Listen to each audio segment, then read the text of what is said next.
ako'y Diyos ang Panginoong Kristo nang narito sa lupa at dati Diyos na nasa langit at nagkatawang tao, nung siya namatay at binuhay ng Diyos, umakyat sa langit, naalok-alok sa kanan ng Diyos, ano ngayon ang Kristo nung siya'y nasa kanan ng Diyos? O, pakinggan mo, pareho sila ng grado. 111.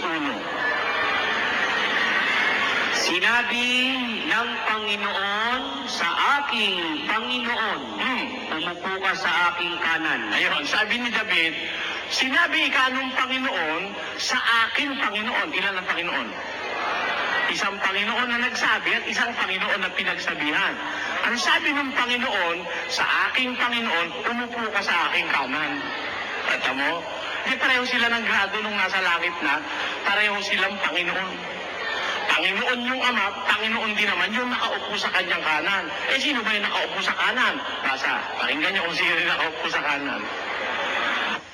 Kung kayo nga'y muling binuhay na kalakip ni Kristo, ay hanapin ninyo ang mga bagay na nangasa itaas, na kinaroroonan ni Kristo, na nakaupo sa kanan ng Diyos. Ayun, nakaupo pala si Kristo sa kanan ng Diyos. Tanungin natin ng Diyos, Diyos, yung pinaupo mo sa kanan mo, ano yan?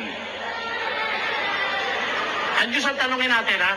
Pinaupo mo si Kristo sa kanan mo, ano ba yung nakaupo sa kanan mo? Hindi na sasagot, tinan mo sabi ng Diyos, ha? Hindi, ikaw, ang Biblia sasagot. Ako nagtatanong, di Biblia sasagot, hindi ikaw. Kasi ikaw ang pasasagutin ko, hindi na ako pupunta sa lipa, kapatid. Ha, di ba? Ang tanong ko, nung paupo ang Diyos si Kristo sa kanyang kanan, ano ang tawag nung Ama o nung Diyos doon sa nakaupo sa kanan niya? 1:8 ng Ebreo. Ngunit tungkol sa anak ay sinasabi. Tungkol sa anak, sinasabi. Ang nagsasabi yung Ama. Ano sabi nung Ama sa anak?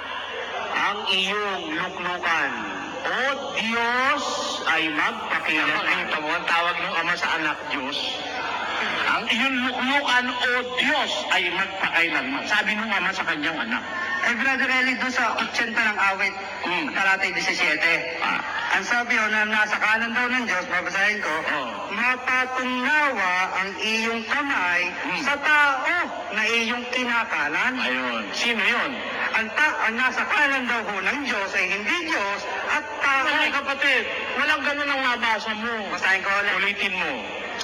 Mapatungnawa ang iyong kamay sa tao na iyong kinakanan. Kinakanan, hindi ka nasa kanan. Iba yung kinakanan sa nasa kanan. Huwag mong bibiglain. Ha? Huwag bibiglain. At saka yan, tao yan. Tao yan. Ano? At ang palalangin, mapatungnawa ang iyong kamay sa tao na iyong kinakanan. Hindi si Kristo yan. Kasi si Kristo, bago pumanik sa langit, pinatungan na ng kamay ng Diyos. Eh yan, hindi pa napapatungan eh. Paano naman? Mapatungnawa. Hindi pa napapatungan yan. Paano sasabihin si Kristo yan? O, yan ang iniligaw ka ng pastor mo sa Iglesia ni Kristo. Ay, di ako Iglesia ni Cristo. Hindi. Yun ang puntar yan. Naligaw ka dyan, kapatid. Kasi, iba yung kinakanan kaysa sa nasa kanan. Ano?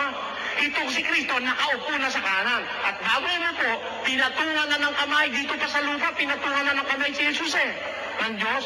Eh yan, hindi pa napapatungan. Kaya ang panalangin, mapatong nawa ang iyong kamay. Hindi naman sinabing, napatong na ang kamay mo. Hindi. Ang sabi, mapatong nawa ang iyong kamay sa tao na iyong kinakanan. Sa anak ng, kung itutuloy mo ba, nakasulat sa anak ng tao na iyong pinalakas sa iyong sarili. Di ba yun na nakasulat? O paano si Kristo, hindi naman mahina si Kristo. Yan, pinalakas yan eh. Kita mo? Kaya nadaya ka rin. Nadaya, hindi si Kristo yan. Eh, pinalakas ng Diyos yan eh. Eh, alam mo si Kristo, hindi kailangan palakasin ng Diyos. Palakas talaga yun. Alam mo kung ba't malakas yun? Basta, 1:24 ng 1 Corinto. Ngunit sa kanila na mga tinawag, maging mga Hudyo at mga Griego, si Kristo ang kapangyarihan ng Diyos at ang karunungan ng Diyos. Si Kristo ang kapangyarihan ng Diyos. Jesus Christ is the power of God. Kita mo, palalakasin ba ng Diyos eh? Yun ang power of God na sinasabi ni Pablo. Eh, malakas nga yan eh. yung nasa 80-17 ng awit, mahina yan, kaya pinalakas ng Diyos yan. Alam mo kung sino yan, kapatid? Sino? Si David. Si David. Hindi na po magtanong. Sige po. Kanina pa po niyong binabanggit. Meron po ba kayong nabasa sa Biblia from cover to cover na iglesia ni Manalo? May papaliwanag niyo po ba? Aba, paano mababasa sa Biblia yung iglesia ni Manalo? Eh, kay Manalo yun, di naman sa Diyos yun eh.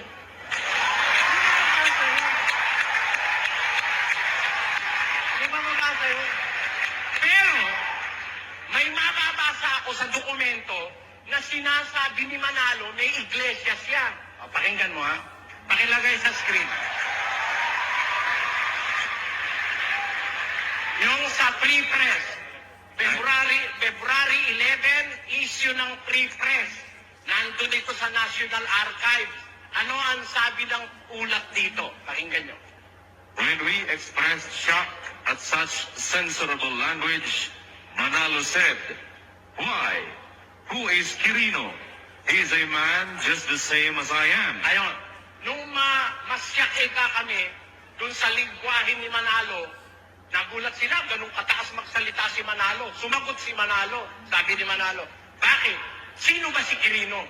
Tao rin siyang kagaya ko, sabi ni Manalo. Tapos, I am not afraid of him. hindi ako takot sa kanya, sabi ni Manalo. Presidente yan, ha?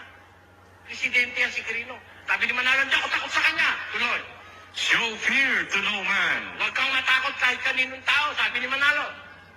That is the best way to defend your rights. Ito ang pinakamabuting paraan para maipagtanggol mo ang iyong karapatan, sabi ni Manalo.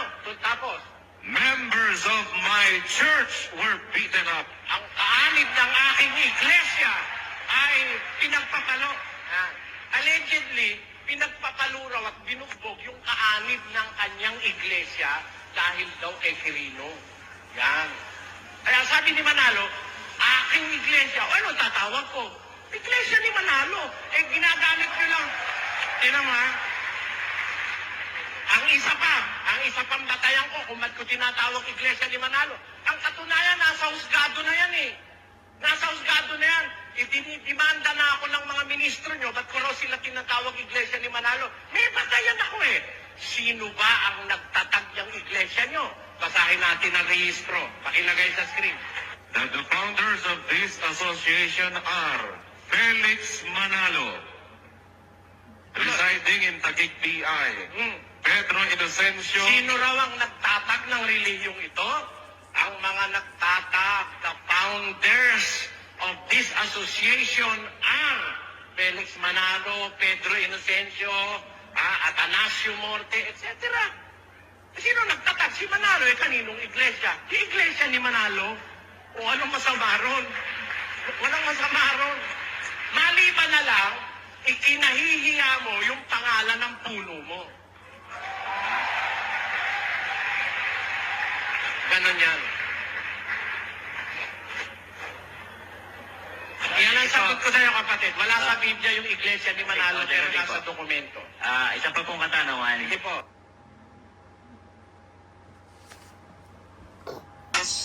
Juan 8:40, unang Korinto 8:6, Galasa 1:8, ikalawang Korinto 11:3-4, Oseas 11:9, Ezekiel 28:2, unang Juan 4:3-4, na ang mga talatang ito po ay nagpapatunay na ang Panginoong Jesucristo ay tao. At ang nagtuturo po ng hindi gayon, o ang Panginoon nagtuturo po na ang Panginoong Jesucristo ay hindi tao, ay hindi po sa Diyos. At hindi po ikapagtatamo ng buhay na walang hanggan. Ito. Oo. Alam mo kapatid, sa lahat ng sinabi mong talata, walang nakasulat doon na ang Panginoong Jesucristo ay hindi Diyos kundi tao. Walang ganon. Nakondisyon lang yung isip mo sa maling paliwanag sa'yo. Unang-una basahin natin yung 17:1 hanggang 2 ng Juan. Isa-isahin natin, ha? Pakinggan mo. Ang mga bagay na ito ay sinalita ni Jesus. At sa pagtingala ng kanyang mga mata sa langit, ay sinabi niya, Ama, dumating na ang oras. luwalhatiin mo ang iyong anak upang ikaw ay luwalhatiin ang anak.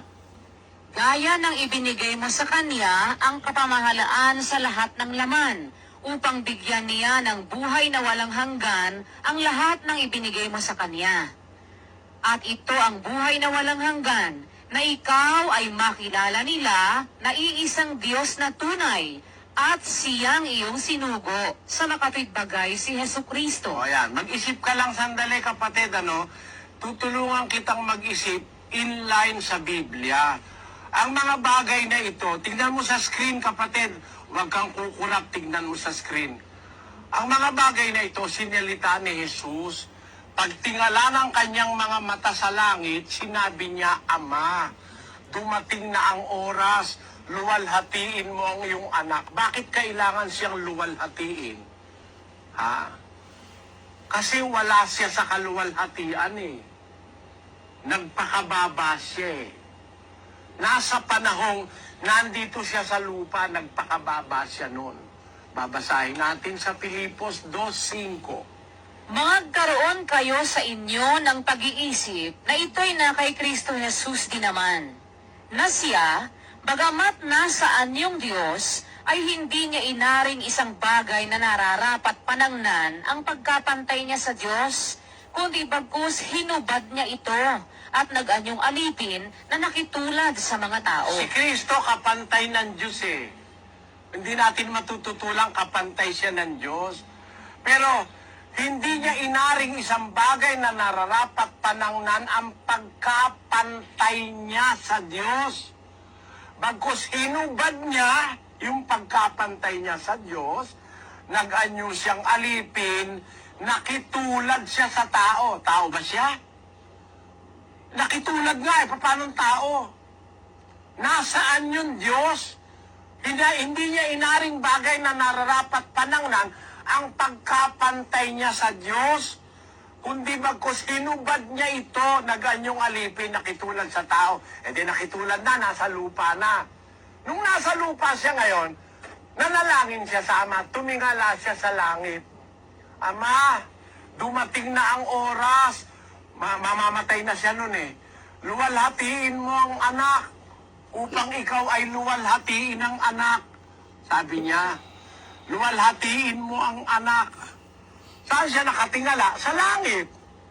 Dumating na oras, luwalhatiin mo ang iyong anak upang ikaw ay luwalhatiin ang anak.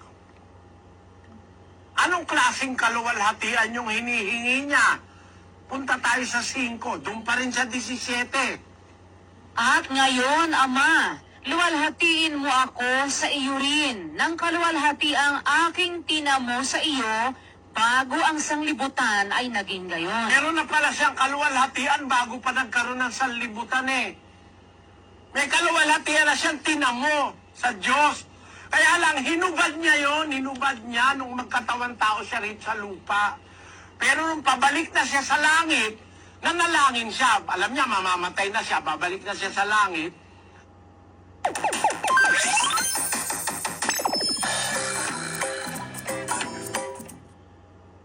Nanalangin siya. Alam niya, mamamatay na siya, babalik na siya sa langit. Nanalangin siya.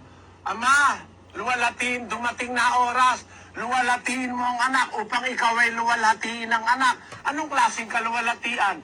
Luwalhatiin mo ako sa iyo rin ng kaluwalhatiang tinamu ko sa iyo bago ang sanlibutan naging gayon. Abe, hindi pa pala nagiging gayon ang sanlibutan na andun na yon. Paano tao yun? Paano naging tao yun? Wala pang sanlibutan ay nagtamunan ng kaluwalhatian. At yun ngayon ang ipinananalangin niya sa Ama, na luwalhatiin na siya ng Ama, ibalik sa kanya yung kaluwalhatian na dating nasa kanya na bago ang sanlibutan ay naging gayon. Ngayon, ano sabi sa 2? Gaya ng ibinigay mo sa kanya ang kapamahalaan sa lahat ng laman upang bigyan niya ng buhay na walang hanggan ang lahat ng ibinigay mo sa kanya. At ito ang buhay na walang hanggan, na ikaw ay makilala nila na iisang Diyos na tunay. Abi, tama yan. Hindi naman sinasabing tao si Kristo dyan. Makilala ka nila ay isang Diyos na tunay. Bakit? Nakatingala siya sa langit eh. Wala naman siya sa langit nun eh. Eh, ilan ang Diyos na tunay sa langit? Eh, di isa lang. Wala nga siya sa langit, nandito siya sa lupa. Paano siyang masasama ron? Nakatingala nga siya sa langit. Mabuti nga si San Juan, kompleto ang impormasyon eh. Kung hindi sinabi ni San Juan na tumingala sa langit si Jesus, baka pati ako maniwalang si Kristo, tao eh. Pero kompleto yung impormasyon eh. Tumingala siya sa langit, Ama, makilala ka nila isang Diyos na tunay. Saan? Sa langit. Sa langit. Bakit? Wala nga yung anak doon ngayon sa langit, nasa lupa nga, nagpakababa eh, nagkatawan tao. At humihingi nga siya ng kaluwalhatian na tinamo niya bago pa ang sanlibutan ay naging gayon. Dahil yung kaluwalhatian na yun, hinubad niya. Naganyo siyang alipin, nakitulad siya sa tao. Sana naunawaan mo yung 17:1 hanggang 3, ano? Ang sumunod na binigay mong talata, unang Korinto 8:6. Tignan nga natin kung tao si Kristo dyan. Basahin nga natin. Ngunit sa ganang atin ay may isang Diyos lamang, ang Ama, na buhat sa Kanya ang lahat ng mga bagay at tayo sa Kanya. At isa lamang Panginoon, si Jesucristo, na sa pamamagitan niya ang lahat ng mga bagay at tayo sa pamamagitan niya. Ayan, yung salita dyan, sa ganang atin, sabi ni Pablo, may isang Diyos lamang ang Ama, na buhat sa Kanya lahat ng bagay. Qualifying yan kapatid. Definitive ang tawag dyan sa grammar. It qualifies. Yung comma separates the oppositive from the rest of the sentence. Ano ibig sabihin? Sa ating Kristiyano, may isang Diyos lamang ang Ama na, kaya nga nirong na pinanggalingan ng lahat ng bagay. Tama naman yun. Isa lang naman ang Diyos na pinanggalingan ng lahat ng bagay. Si Kristo, bagaman Diyos, hindi naman sa Kanya nanggaling ang lahat ng bagay. Miski siya mismo nanggaling sa Ama. 13:3 ng Juan. Si Jesus, sa pagkatalastas na ibinigay na ng Ama ang lahat ng mga bagay sa Kanyang mga kamay, at siya'y nanggaling sa Diyos, at sa Diyos din paroroon. Nakita mo, hindi naman siya galing sa lupa eh. Galing siya sa Diyos. Kaya tama yung sabi ni Pablo, sa iglesyang totoo, iisa lang ang Diyos na pinanggalingan ng lahat ng bagay. Ang Ama lang yun. Katunayan, pati nga si Kristo galing sa Kanya eh. Hindi nga tao si Kristo. Galing sa Ama eh. Saan galing sa Ama? Saan sa Ama galing? Basahin natin ang 1:18 ng Juan.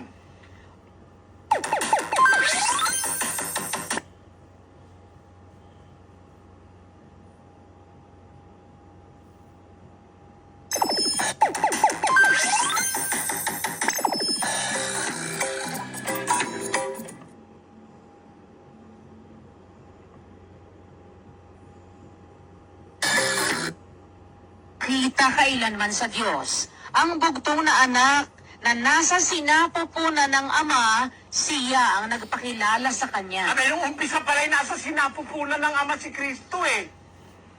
Nasa sinapupunan. Nasa sinapupunan. Paano tao yan? Ang tao galing sa alabok, yan galing sa Ama, sa mismong sinapupunan ng Ama. Ano ginawa ng Ama? Doon sa nasa sinapupunan niya, ano ginawa ng Ama? Basahin natin ang 2:7 ng awit. Aking sasaysayin ang tungkol sa pasya. Sinabi ng Panginoon sa akin, ikaw ay aking anak. Sa araw na ito ay ipinanganak kita. Nasa sinapupunan ng Diyos eh. Pinanganak mismo ng Diyos eh. Kaya pala tinatawag siya sa Biblia, ang anak ng Diyos. Mismong ang Diyos, mula sa kanyang sinapupunan, ipinanganak niya si Kristo. Kaya hindi dito nag-umpisa sa lupa si Kristo eh. Anong umpisa niya? Basahin natin ang Hebreo 10:5.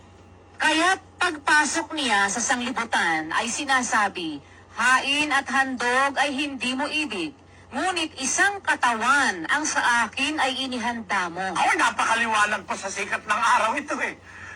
Pagpasok niya sa sanlibutan, hindi pala siya dito nag-umpisa. Alam mo kung bakit? Sabi, pagpasok niya sa sanlibutan. Ang sabi ni Kristo, hain at handog ay hindi mo ibig, ngunit isang katawan ang sa akin inihanda mo. Meron na pala siyang dinatnang katawan sa sanlibutan. Alin yun? Yung ipinaglilihi ni Maria. Yun ang katawang tao ni Kristo. Pero siyang Kristo, Hindi dito sa sanlibutan nag-umpisa. Pumasok siya rito. Pagpasok niya sa sanlibutan, isang katawan ang inihanda sa kanya ng Diyos. Kaya pagdating niya rito sa sanlibutan, meron siyang isang katawang nakahanda, laman. May laman at buto, katawan tao. Ano ngayon ang sabi ni Juan? Basahin natin ang ikalawang Juan. Ganito ang ating mababasa.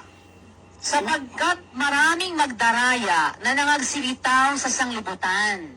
Sa makatwid ay ang mga hindi nagpapahayag na si Hesukristo ay napariritong nasa laman. Ito ang magdaraya at ang Antikristo. Kita mo, ang mandaraya at Antikristo, yung hindi nagsasabi na si Kristo'y napariritong nasa laman. Bakit?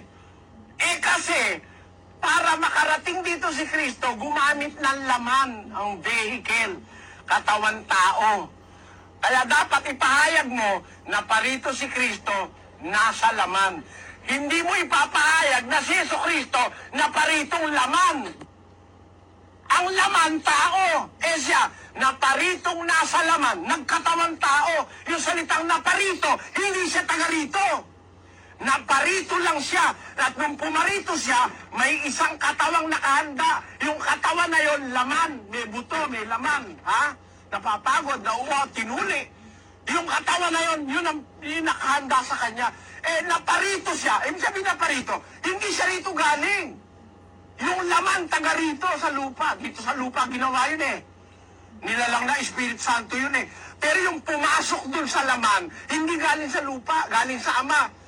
Yung Espiritu na yon, yung bugtong na anak ng Diyos, na nasa kalagayang Espiritu, nasa kalagayat anyong Diyos, nasaan yung Diyos? Hindi niya inaring karapat dapat panangnan ang pagkapantay niya sa Diyos.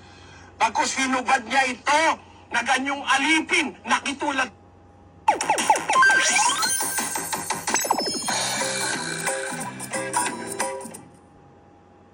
Na ganyong alipin, nakitulad sa tao. Bakit? Sumakay sa katawang tao, na paritong nasa laman. Kaya yun ang pinapangaral ko. Si Kristo hindi laman, naparitong nasa laman, hindi siya taga rito, galing siya sa langit, galing sa sinapupunan ng Ama, nagkatawan tao rito sa lupa. Yun ang pinapangaral ko. Dapat ang ituro, siya kinaparitong nasa laman. Hindi siya talaga laman. Naparito siya, may iba siyang pinanggalingan. Galing siya sa langit, galing siya sa Ama. Mula sa sinapupunan ng Ama, ipinanganak siya ng Diyos. Nung maipanganak na siya sa Espiritu, isinugo siya sa lupa, nagkatawan tao. Kinuha niya yung katawang nakahanda para sa kanya. Kaya siya'y naparito sa lupang nasa laman. Kita mo? Yan ang aral na totoo, kapatid. Napakaliwanag ng Biblia. Alam mo, si Kristo galing sa sinapupunan ng Diyos, parang si Eva galing sa tadyang ni Adan. Paano mo sasabihin si Eva'y kalabaw?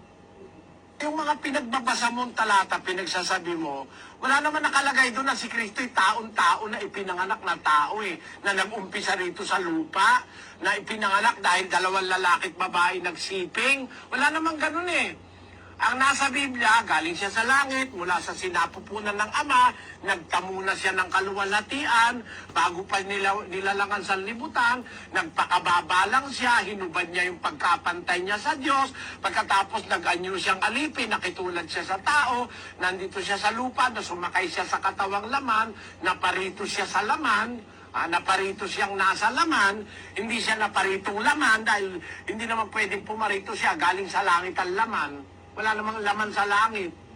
Dahil ang langit ay spiritual doon. Ang laman dito sa lupa. Naparito siyang nasa laman kasi may inihanda ng isang katawan sa kanya bago pa siya naparito. Yan ang katotohanan, kapatid. Si Kristo'y anak ng Diyos, bahagi siya ng Diyos, kaya ang pagka-Diyos ng Ama nasa kay Kristo rin. Ang katunayan, sa Kolosas, ganito ating mababasa sa 2:9. Sapagkat sa kanya'y nananahan ang buong kapuspusan ng pagkadyos sa kahayagan ayon sa laman. Doon sa laman, doon sa katawan na ipinanganak ni Maria, nananahan doon ang buong kapuspusan ng pagkadyos. Nakita mo? Yun ang sagot ko sa iyo. Sa pagdalo mo, sa iyong pagkatabi. Sa programa, testigo ko po na naman itong mga miyembro nyo rin. Sabi niyo po, sa lahat ng reliyon, naitapo na si Satanas. Nasa loob pa nga nila eh. Nasa loob nila ito. Ang sabi niyo, dito pa lang, sa ibabaw ng lupang ito, kayo pa lang ang nakapagpaliwanag na si Satanas sa inyo, sa pananampalataya ninyo, ay hindi pa niyahagi sa lupa. Ayun ho, ang sinagot niyo noon. Ito, ano po ito sa TV? Ayun. Ano po ito? Sige. Alam mo kapatid, pagbibigyan kita dahil may awa ako sa mga tao na nagsusuri at saka gusto ko rin mapatunayan ng namumuntos. Kung namumuntos lang, yung nagsusuri naaawa ko. Pero kung namumuntos lang, gusto ko mapatunayan ng namumuntos na hindi niya ako kayang duru-duruin kahit kailan. Eto. Ang pinagbabatayan dyan, yung Apokalipsis 12:9 ng Apokalipsis. Babasa tayo. Pakilagay sa screen. At inihagis ang malaking dragon, ang matandang ahas, ang tinatawag na Diablo at Satanas, ang dumadaya sa buong sanglibutan. Siya'y inihagis sa lupa at ang kanyang mga anghel ay inihagis na kasama niya. Jeez! At narinig ko ang isang malakas na tinig sa langit na nagsasabi, ngayoy dumating ang kaligtasan at ang kapangyarihan at ang kaharian ng ating Diyos at ang kapamahalaan ng kanyang Kristo. Sapagkat inihagis na ang tagapagsumbong sa ating mga kapatid na siyang sa kanila ay nagsusumbong sa harapan ng ating Diyos araw at gabi. Kailan naganap yan? Naganap na ba yan?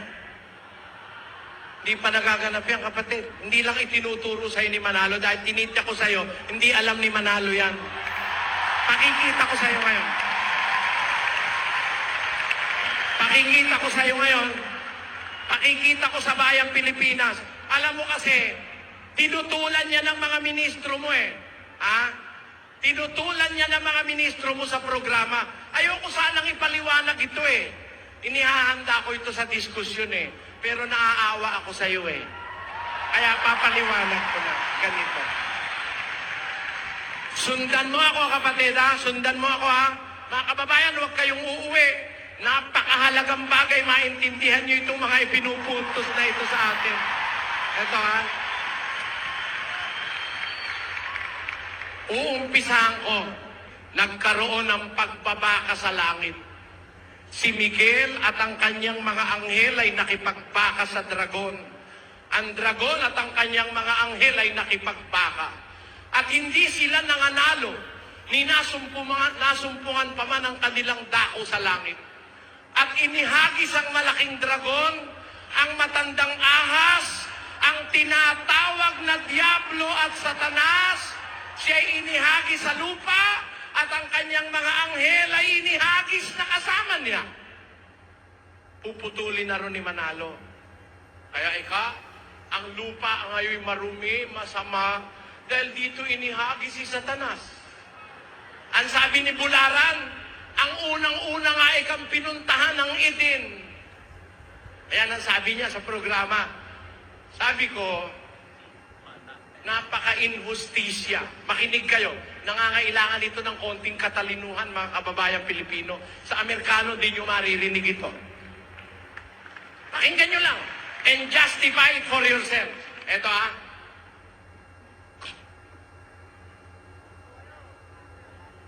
Sabi ng Biblia, nagkaroon ng pagbabaka sa langit.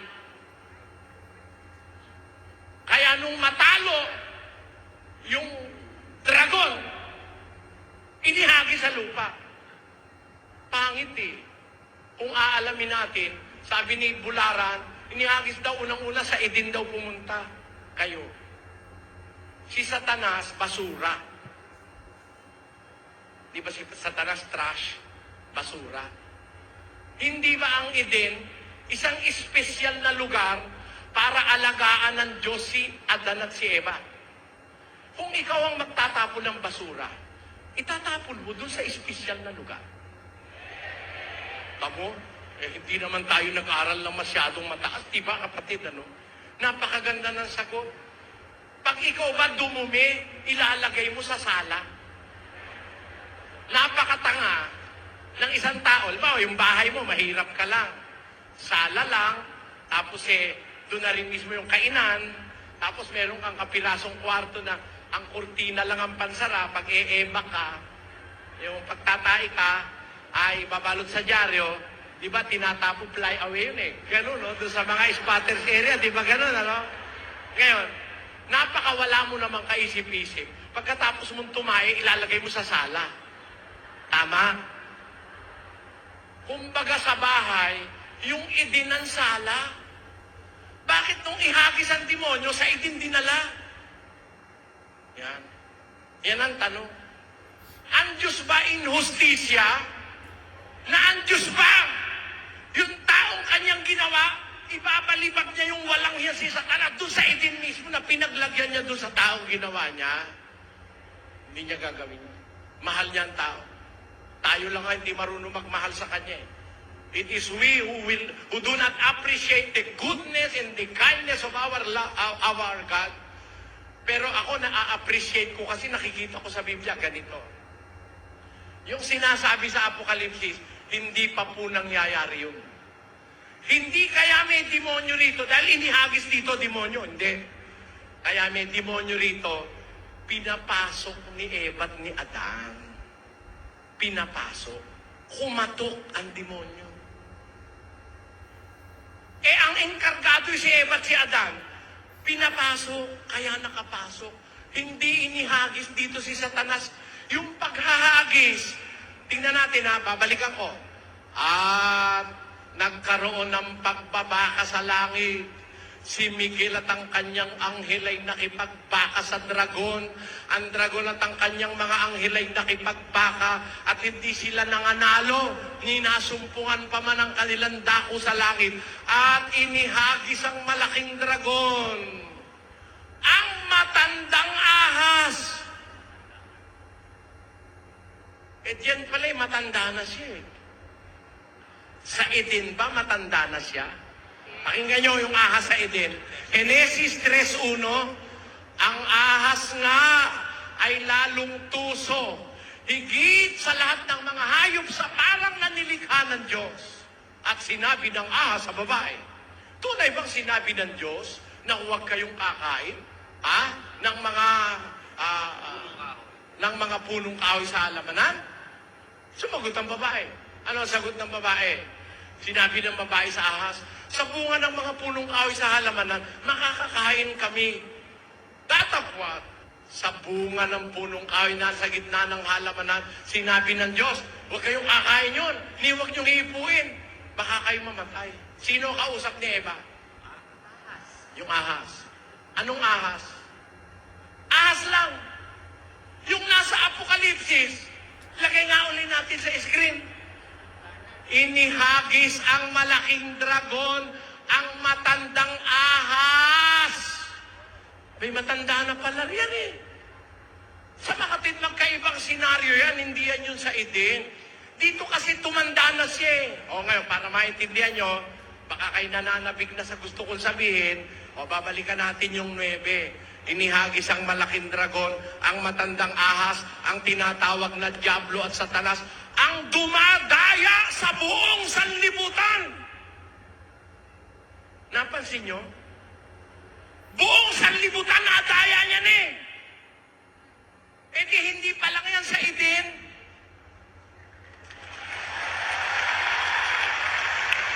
Nakuha nyo mga kapatid? Good evening, Mr. Yang. Nakuha nyo? Ang dumadaya sa buong sanlibutan. Nakatapos na palang mandaya itong tarantadong to eh. Sa Eden naman wala pang tao eh. Wala pang tao sa Eden, dadalwa pa lang. Paano nung ihagis sa Eden pumunta? Bularan. Hindi kasi alam ni Manalo yan eh. Yan. Eto. Kailan yan? Kailan yan? Sa Eden ba yan? Gaya ng paniwala ni Manalo, tuloy natin. Ang dumadaya sa buong sanlibutan, siya'y inihagi sa lupa, at ang kanyang mga anghel, inihagis na kasama niya. At Jis, narinig ko ang isang malakas na tinig sa langit na nagsasabi, pagkahagis, may nagsalita sa langit, ngayon. Kailan? Ngayon. Pero hindi ngayon yun. Tandaan nyo, hindi yun yung ngayon. Nung makahagis na mahagis na, narinig ko ang isang tinig sa langit na nagsasabi, ngayon ay dumating ang kaligtasan at ang kapangyarihan at ang kaharian ng ating Diyos at ang kapamahalaan ng kanyang Kristo sapagkat inihagis na ang tagapagsakdal o tagausig sa ating mga kapatid na siyang sa kanila'y nagsasakdal at nagsusumbong sa harapan ng ating Diyos araw-gabi. Ano raw ang nangyari nung maihagis? Dumating na ang kaligtasan, ang kapangyarihan, ang kapamahalaan ng Kristo. Kailan ba mamamahala si Kristo? Doon sa umpisa ng 1,000 taon. Sa milenyo, mga kapatid. Doon siya mamamahala. Doon sa umpisa na yon, ng pamamahala, mag-uumpisa po yun sa pagkabuhay na mag-uli ng mga patay eh. Basahin muna natin para maintindihan nyo. Dumating ang kapamahalaan ng Kristo. Kailan yon? Basahin natin ang Apokalipsis 20, versikulo 4 hanggang 6. Basa. At nakakita kita ako ko ng mga luklukan at may mga nagsisiluklok sa mga ito. Sila'y pinagkalooban ng paghatol. At nakita ko ang mga kaluluwa ng mga tinugutan ng ulo dahil sa patotoo ni Jesus at dahil sa salita ng Diyos at ang mga hindi sumamba sa hayop o sa kanyang larawan man at hindi tumanggap ng tanda sa kanilang noo at sa kanilang kamay. At sila'y nangabuhay at nagsipagharing kasama ni Kristo sa loob ng 1,000 taon. Kailan mag-uumpisa yung 1,000 taon? Pag nabuhay na yung mga maghaharing kasama ni Kristo. Kailan ba yung pagkabuhay nung maghaharing kasama ni Kristo? Unang Timoteo o Unang Tesalonica 4:16. Pakinggan nyo. Sapagkat ang Panginoon din ang bababang mula sa langit na may isang sigaw, may tinig ng arkanghel at may pakakak ng Diyos. At ang nangamatay kay Kristo ay unang mabubuhay na mag-uli. Kung magkagayon, tayong nangabubuhay na nangatitira ay aagawin kasama nila sa mga alapaap upang salubungin ng Panginoon sa hangin. At sa ganito'y isa sa Panginoon tayo magpakailanman. Kailan po mangyayari yung pagkabuhay ng mga kay Kristo? Pagbalik ni Kristo. Bumalik na ba? Pagbalik, bubuhayin. Pag nabuhay, bibigyan ng mga upuan ng paghatol. Hahatol sila. Maghahari sila kasama ni Kristo sa loob ng 1,000 taon. Pagkatapos ng 1,000 taon, alam nyo ano mangyayari? Pagkaraan sa 1,000 taon, kakalagan si Satanas. Binalibag na kasi siya eh. Kinulumos. Basahin muna natin. Mas mabuti binabasa. Apokalipsis 20. At nakita ko ang isang anghel na nananaog mula sa langit na may susi ng kalaliman at isang malaking talikala sa kanyang kamay at sinunggaban niya ang dragon, ang matandang ahas. Kita mo, ang tawag sa kanya, dragon at matandang ahas. Ito yung tiyempong nabasa natin kanina, no? Sinunggaban yung malaking dragon at matandang ahas para anong gawin? Na siyang Diablo at Satanas at ginapos na 1,000 taon. Tuloy. At kung maganap na ang 1,000 taon, si Satanas ay kakalagan sa kanyang bilang Ito yun, mga kababayan. E di nagkaroon ng pagbabaka sa langit. Pagkatapos na matalo, binalibag, iginapos. Ayan. ginapos. Ang naggapos, anghel na malakas. Tapos, samantalang nakagapos siya, maghahari naman si Kristo ng 1,000 taon kasama yung kanyang mga banal. Kukuha niyo punto. Pagkatapos na, mabuti, tuloy-tuloy mo, huwag mong lagpasan para mas magandang makita nila. At sinunggaban niya ang dragon, ang matandang ahas, na siyang Diablo at Satanas, at ginapos na 1,000 taon. Tuloy. At siya'y ibinulid sa kalaliman at sinarhan. Ibinulit, itinapon. Saan tinapon? Kalaliman. Sa kalaliman. Hindi sa Eden.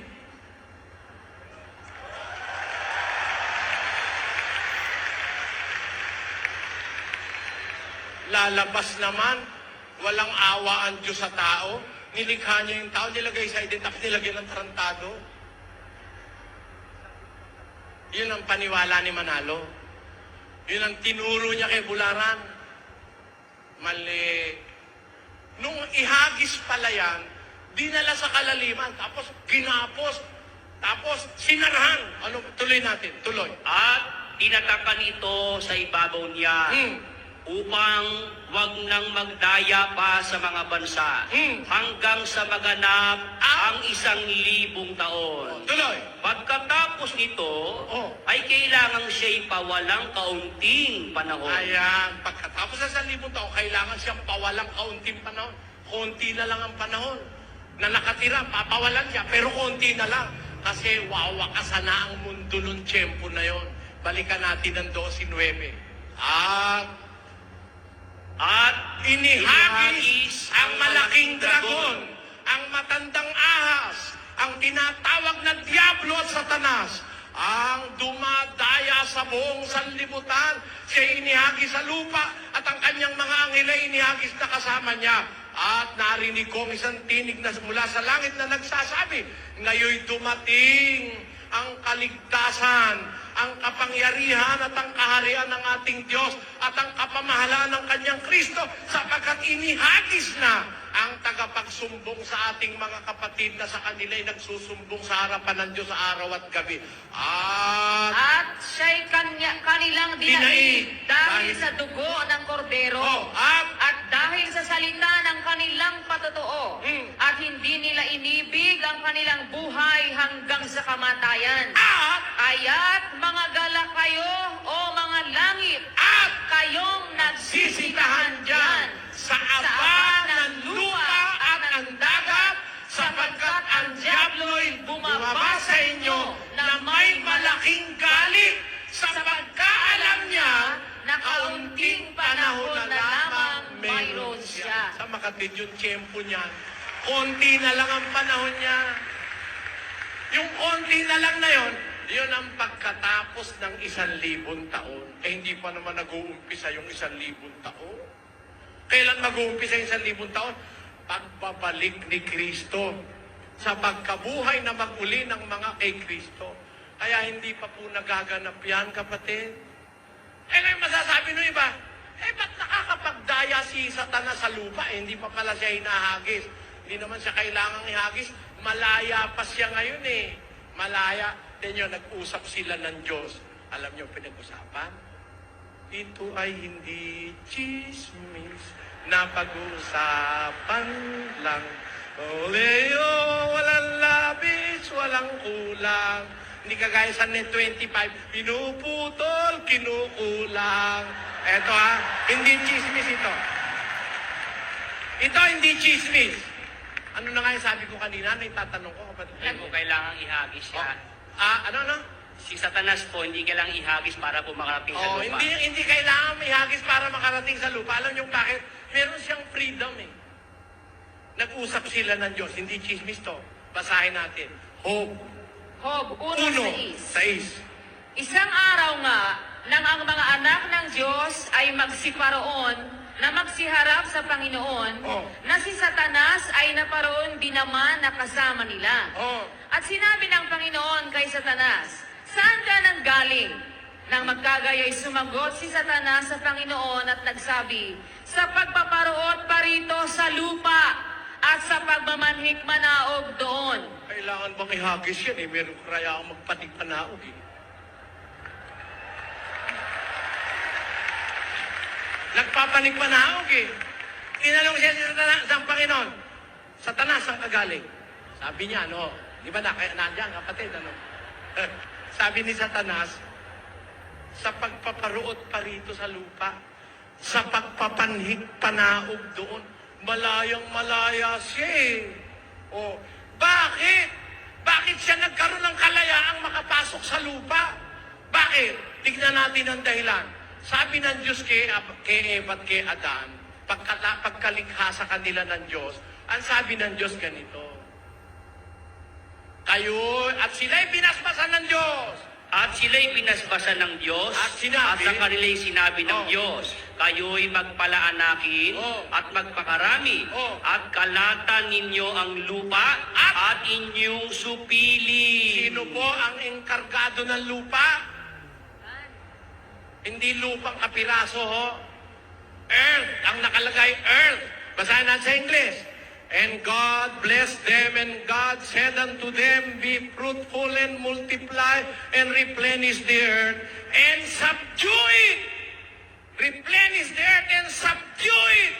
Kanino nakaengkargado ang buong mundo? Sa mag-asawa. Ayan. Sino ngayon ang may-ari ng mundo? Yung mag-asawa. Sila engkargado eh. Kaya alam nyo, ang pinakamayamang tao na buhay sa mundo, hindi si Bill Gates, si Adan. Siya ang original na may-ari ng buong mundo. Mga kapatid. Ngayon, yung may-ari, umatok ang demonyo sa kanilang sala.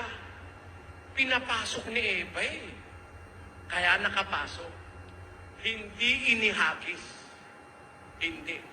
Magiging inhustisya para sa tao kung ang Diyos mismo itatapon di Satanas na talunan sa langit. Itatapon eh. Pwede naman itapon sa Mars. Pwede naman sa Jupiter. Sa Eden tinapon, yun ang paniwala ni Bulara na itinuro sa kanya ni Manalo. Yan. Napakasamang paniwala niyan. Mga kababayan, alam niyo kung ba't masamang paniwala? Biro mo, dahil magtatapunay sa mundo tinapon. Ngayon, kung ikaw naman sa Satanas, pwede ka palang magpanikpanao. Ha? Ikaw pala, pwedeng may kalayaan ka, may mobility ka, may freedom of mobility. Pupunta ka ba sa Jupiter? Kayo si Satanas, pupunta ka sa Jupiter? Wala naman tao ron, wala siyang business doon. Tamo, tinan mo yung mga negosyante, hindi pumupunta sa Antarctica. Puro yelo ron. Yung McDo, walang branch sa Antarctica ang McDo. Nakita nyo? Saan ang branch ng Jollibee? Kung saan maraming tao dahil nandun ang business. Ano ba ang business ng demonyo? Ano ang business niya? Dayain ang tao, lukohin, ilikaw. Asan ang tao? Wala sa Jupiter, wala sa Saturn, wala sa Venus. Nasaan? Nasa mundo. Kaya dito siya nagpapanig-panaog, libot-libot siya. Hindi siya kailangang itapon para makarating dito. Meron siyang freedom of mobility. At tutunayan ko yan sa Biblia sa ibang pagkakataon. Ngayon, yung paghahagis kay Satanas, mangyayari yon at the 1,000-year period, doon mangyayari yun. Matatalo siya kasi may magkakalaban sila sa langit eh. Yan. Yung paglalaban na yun, alam nyo mga kababayan, yun malapit doon sa malapit doon sa bago buhayin yung mga patay na naging kay Kristo eh. Alam mo, kung titignan mo yan sa hula, puntahan natin si Propeta Daniel, kapatid na Willie.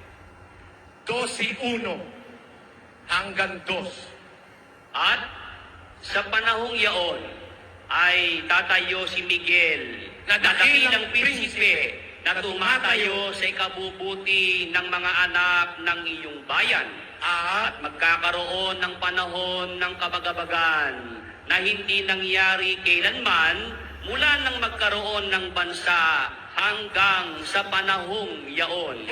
At sa panahong yaon ay maliligtas ang iyong bayan. Bawat isa na masusumpungan na nakasulat sa aklat. At marami sa kanila na nangatutulog sa alabok ng lupa ay mga gigising. Ang iba'y sa walang hanggang buhay, at ang iba'y sa kahihiyan at sa walang hanggang pagkapahamak. Kailan po tatayo si Miguel? Ayan, nakasulat sa hula pa lang. Tatayo si Miguel sa panahong iyon. May panahong tinutukoy. Kailan? Yung panahong malapit na buhay ng mga patay. Doon nga sila mag-aaway sa langit eh. Nakita ni San Juan eh. Nagkaroon ng pagbabaka sa langit. Tingnan muna natin. Ba't ba nagbaka? Naku, napakagandang istorya nito eh. Kung pwede ko lang tapusin. Ba't nagbaka? Nakita ang isang dakilang tanda sa langit. Isang babae! May babae. Alam niyo, yung babae, talagang laging pinaglalabanan yung babae. Sa bagay, meron din naman babaeng nagsasabunutan dahil sa lalaki. Di ba? Pero karaniwang pinag-aaway ang babae. Isang dakilang tanda nakita sa langit, isang babae nararamtan ng araw, ang buwan nasa ilalim ng kanyang paa at siya'y mayroong putong na 12 bituin.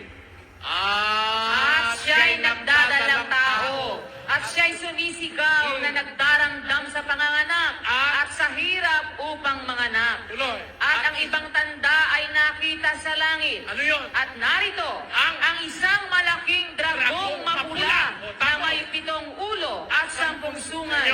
Ganun pala nag-umpisa yan eh. Merong nakitang tanda sa langit, isang babaeng nagdadalang tao. Ang kanyang damit parang araw. Ang buwan at sa ilalim ng paa niya, meron siyang putong na 12 bituin. Nagkaramdam siyang manganganak. May nakitang ibang tanda. May nakitang malaking dragon na mapula. Nakaabang dun sa manganganak na babae. Napakawalang yan itong dragon na ito. Walang kamodo-modo. Alam mo kung saan nag-abang? Tuloy. At kinakalagkad ng kanyang buntot ang 3 bahagi ng mga bituin sa langit. At ipinaghagis sa lupa. At lumagay ang dragon sa harapan ng babaeng manganganak na upang lamunin ang kanyang anak pagkapanganak niya. Nakikita nyo? Yung babaeng manganganak, inaabangan. Siguro, nagle-labor yung babae. Nakaabang ng walang yan diablo. Pagkalabas ng anak niya, lalamunin. Ano nangyari? At siya'y nanganak ng isang anak na lalaki na maghahari na may panghampas na bakal sa lahat ng mga bansa. Tuloy. At ang kanyang anak ay inagaw na dinala hanggang sa Diyos at hanggang sa kanyang luklukan. At tumakas ang babae sa ilang na doon siya ipinaghanda ng Diyos ng isang dako upang doon siya ampuning 1,260 araw. Tuloy. At nagkaroon ng pagbabaka sa langit. Doon pala yan magaganap eh, yung pagbabaka na yun. Pagkapanganak ng babae, inaabangan niya yung panganganak, inagaw yung anak, dinala sa langit sa Diyos. Nagalit ngayon itong diablo, sinundan yung anak ng babae. Yung babae naman tumakas sa ilang para siya'y ampulin doon na 1,260 days. Doon sa loob ng panahon na yun, pumunta naman ang demonyo, inabol yung anak na ipinanganak ng babae. Pinagtanggol ngayon ni Miguel Arcangel. Nagkaroon ng pagbabaka sa langit si Miguel at ang kanyang anghel nakipagbaka sa dragon. Natalo, inihagis ang matandang ahas. Yan na yun. Kailan yan? Pagkapanganak ng babae. Sabi naman ng Katoliko, yung babae na yan kayan si Maria. The woman clothed with the sun. Naku, isa na namang malaking katarantaduhan yan. Si Maria raw yun. Bakit? Nung bang si Maria ay manganak, yung ipinanganak ba niya, inagaw agad, dinala sa langit? Hindi. Lumaki pa si Kristo, nangaral pa nga eh. Kaya hindi si Maria yan. Yan ay isang simbolikal na babae. Hindi alam ni Manalo yan. Kaya nga, ang paniwala niya, nangyari na yan. Paniwala ni Manalo, nangyari na yan, naihagis na ang diablo eh. At dinala pa sa Eden. Mali. Yan, pinakikita ko lang sa inyo. Siguro meron mga parte suspense, pero alam ko, nauunawaan nyo ako. ito'y mangyayari pa lang, mga kababayan, sa hinaharap ng ating panahon. Kaya, yung pagbabalibag sa Diablo, that is, kumbaga sa pelikula, coming soon.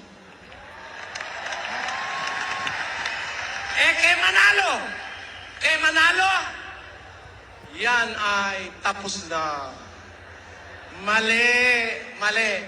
Sa diskusyon, kung lalabas si Manalo, magkakaalam-alam tayo kung sinong nakakaunawa ng kasulatan. Yan. Kaya hindi pa nangyayari yan, kapatid. Paano po dinaya si Ebat Adan kung hindi pa hinagis ito sa lupa? Hindi ka yata nakikinig eh. Eto, kumatok siya kay Ebat kay Adam, pinagbuksan siya ng pinto, kaya siya nakapasok. O, pakinggan mo ha. Pakinggan mo. Sa Roma, Kapitulo 5, basa. 5:12. Oh, Kaya, kung paano nasa pamamagitan ng isang tao ay pumasok ang kasalanan sa sanglibutan. paano nakapasok ang kasalanan? Paano pumasok ang kasalanan? Ulit!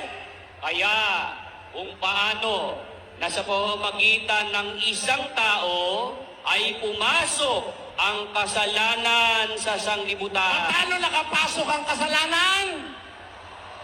Sa pamamagitan ng tao, na isang tao, si Adan yun. Hindi kaya nakapasok dito dahil ipinalibak dito. Hindi, kapatid. Hindi.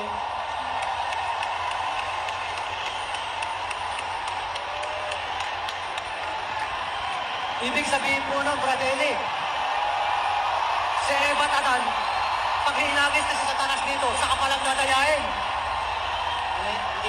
Hindi ko nakuha. Hindi ko naiintindihan at ayaw kong umintindi nung nagtatanong. Hindi mo kailangang ihagis ang demonyo sa lupa para makapandaya.